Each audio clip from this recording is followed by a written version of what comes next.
Hello guys and welcome back in this new lesson of the Italian course. My name is Luke for Wordopolitan. Thank you for joining me. And as you're seeing written on blackboard, this is the second lesson of the verb. This is like the second of 3 or 4 lessons that are going to come out in the next episodes.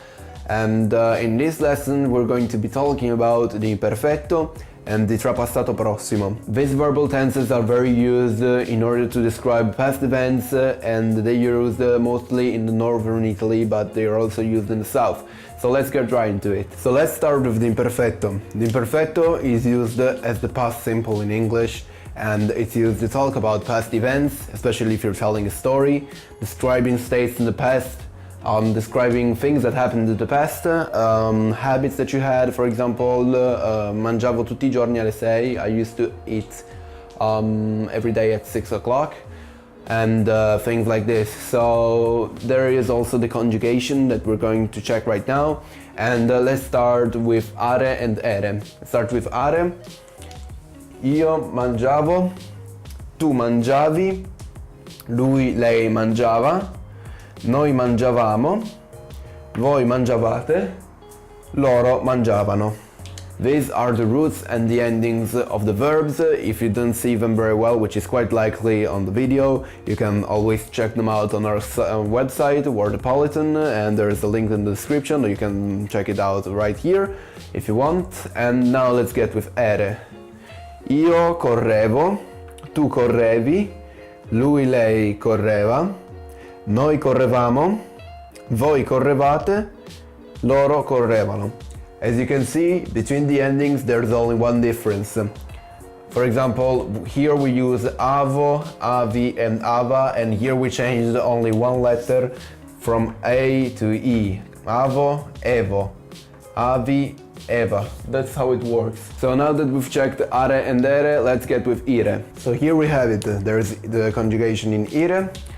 Io partivo, tu partivi, lui, lei partiva, noi partivamo, voi partivate, loro partivano. And as you can see, there was only the difference between one letter, and it's the first letter of the ending.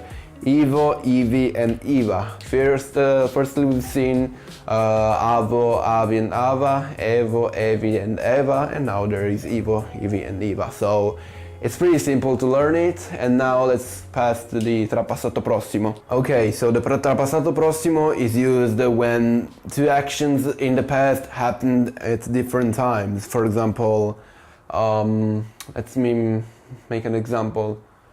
Avevo parlato con lei, però lei non aveva capito. I had talked with her, but she hadn't understood what I said. So that's how it works. Basically, if you're telling like a story and there's a different time inside of the story, you will have to use the trapassato prossimo. The trapassato prossimo can also be used instead of the imperfetto, so you can interchange them, and that's what I do very often in Italian. So let's check the conjugation of the verb at the trapassato prossimo. So how do we form it?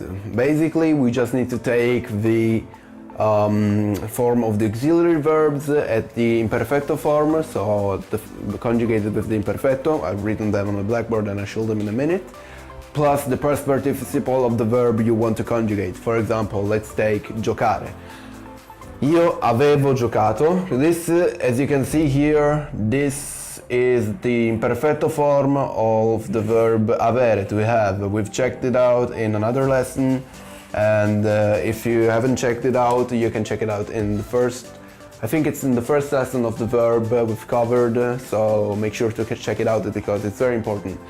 Io avevo giocato, tu avevi giocato, lui, lei aveva giocato, noi avevamo giocato, voi avevate giocato, loro avevano giocato. So this is the form of the verb essere to be conjugated at the past tense. It's very important, make sure to check it out. It's in the first lesson of the verb, I'm pretty sure it's there. So, io ero partito, partita.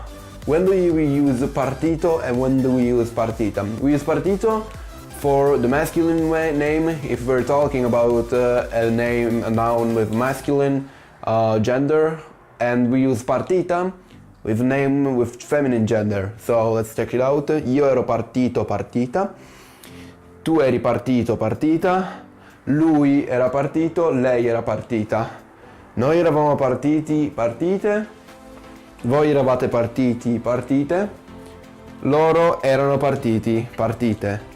And as I've said before, you can exchange it with the imperfecto, and you can use it to talk about past events, and it's very important. There are some irregularities to these verbs, and make sure to check them out because they're very important, and they're linked on our website. There are all the conjugations written in the tables, and it's pretty put in place. Everything is put in place. So this lesson was shorter, but I hope you liked it, and I hope it was helpful for you. So thank you for joining us today. If you have any questions, make sure to say something in the comments. Send me a comment and I'll respond as soon as I can. Because I have nothing to do all the day as always. Just kidding. And thank you for joining us in this lesson. My name is Luke from Wordopolitan, and I'll make sure to see you guys in the next lesson. Bye bye.